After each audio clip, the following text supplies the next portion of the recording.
Hey friend, I'm Brandon Gustafson. I help new and aspiring real estate investors start their assisted living business.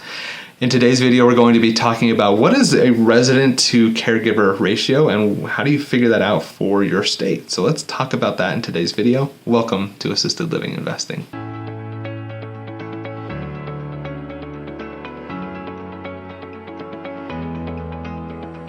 Hey friend, it's Brandon Gustafson. I want to welcome you again to the channel. Excited to have you here today. Before we get started though, I want to remind you to get over to the website assistedlivinginvesting.net, where I have my free underwriting calculator to help you along your journey to owning your own assisted living business. So jump over there and get access to that free underwriting calculator. Now let's talk about the topic for today's video. We're going to be talking a little bit about resident to caregiver ratio. What is that and how does it work and how do you know what that ratio is in your state? So this is a question that I see a lot of people as they're getting started.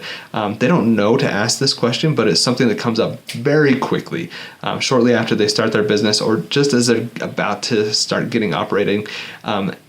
But that's because they don't know how to ask the question. The question I see often is, how many staff do I need? And really that question, the answer to that question is dictated by the resident to caregiver ratio. So we're going to dive deep into that topic with the understanding that really what I'm answering is how many staff do you need to start your assisted living business. Now let's start off with what a caregiver to resident ratio is. Basically what this means is what the state requires of you to have how many caregivers for how many residents you have. It's a ratio. Oftentimes this is expressed as a number that is 1 and then it'll have a colon to whatever number that is. And that is dictated by the state, dictated also by your license. So you want to kind of be aware, if you are a bigger box facility, you're probably going to need a different number than you would need at a care home. So just on the spectrum of things, just understand that it's going to be slightly different. But at its core, you want to know how many staff, 1 staff to how many residents. Let's say 4, so it'd be 1 to 4. If it's 10, 1 to 10. I don't have 10 fingers to pop up there, but it kind of gives you an idea of what that's going to look like. That is what the resident to caregiver ratio is. That's what they mean when they say it.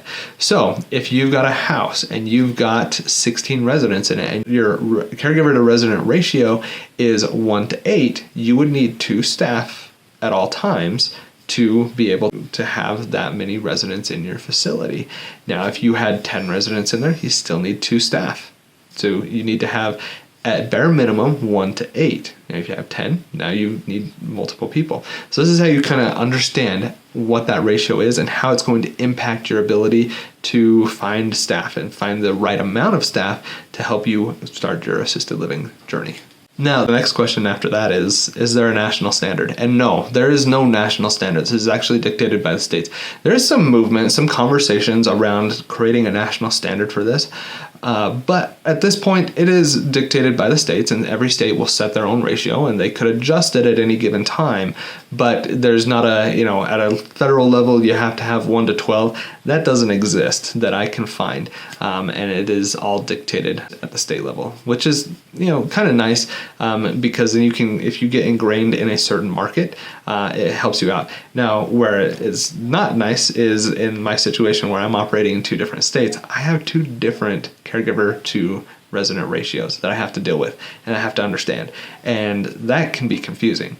So in a sense, it would be nice to have that federal level, but also it's nice to have it different at a state level. So we'll talk a little bit that here in a second. Let me dive into that a little bit for you actually. So in Idaho, our caregiver to resident ratio is 1 to 15. So for every 15 residents in our home, we have to have 1 staff, which makes it really easy. We're licensed for 16 beds.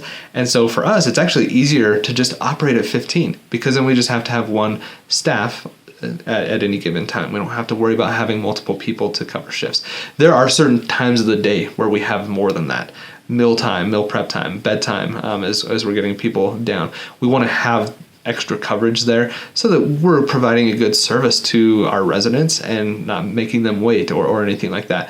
But in the middle of the day when things are quiet or nighttime when things are quiet, we don't need to have 2 people there because it's not a big deal. It's fine. In Colorado, on the other hand, we actually have 2 standards. One during the day is a 1 to 8 ratio. And in the evening time, it is a 1-to-10 ratio.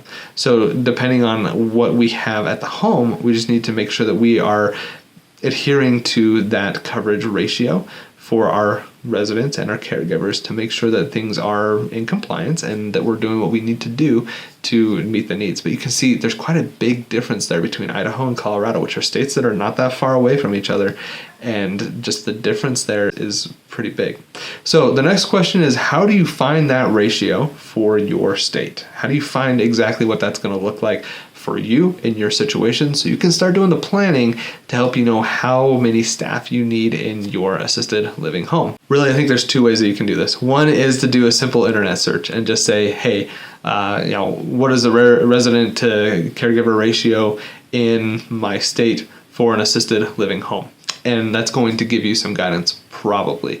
Now, depending on how well SEO is built on those sites that are going to give it. The other one is going to be looking and reaching out to your state health department and say, hey, I want to start this business, but I don't know how many staff I need. Could you tell me what the resident to caregiver ratio is in the state?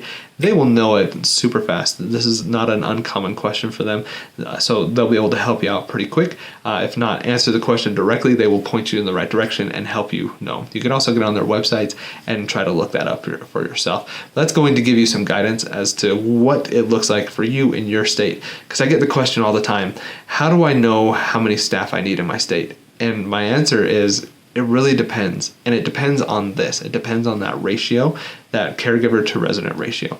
That's going to dictate how many staff you need to have. And that's going to help you underwrite and make sure that you have the right amount of staffing and what that expense is going to look like for you, and help you have a solid understanding of what your expenses are going to be like as you start your assisted living business. So it all just kind of comes together and ties out as you're starting to get up and running and start that business. This is how you figure that out and how you get to that point.